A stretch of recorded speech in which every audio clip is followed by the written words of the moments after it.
नमस्कार विद्यार्थी मित्रांनो, मी योगेश मुकावार माय करियर अकॅडमीच्या ऑनलाईन एज्युकेशन प्लॅटफॉर्मवर आपले स्वागत करीत आहे। मित्रांनो, आज आपण टक्केवारी काढण्याची भन्नाट अशी ट्रिक पाहणार आहोत। पहा, ही ट्रिक सर्वप्रथम आपण कोणत्या ठिकाणी वापरू शकतो ते पाहू।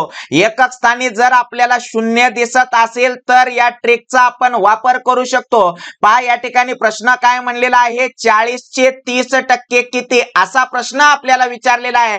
तर मित्रांनो, 40 चे 30% आपल्याला काढायचं आहे। तर पहा, 4 गुणिले 3 4 त्रिकम 12, 40 चे 30% होतात 12। त्यानंतर पहा, 150 चे आपल्याला 60% विचारलेले आहेत। तर 15 सख 90 म्हणजेच 150 चे 60% होतात 90। 80 चे 70% किती, तर 7 8 56, 80 चे 70% होतात 56। व 120 चे 50% किती, तर 12 पंचे 60। मित्रांनो, 120 चे 50% होतात 60 आणि 90 चे 50% किती असा प्रश्न जर विचारला तर 9 5 45। मित्रांनो, 90 चे 50% होतात 45। अशाच नवनवीन ट्रिक साठी आपल्या चॅनलला सबस्क्राइब करा, व्हिडिओला लाईक करा, शेअर करा। धन्यवाद विद्यार्थी मित्रांनो।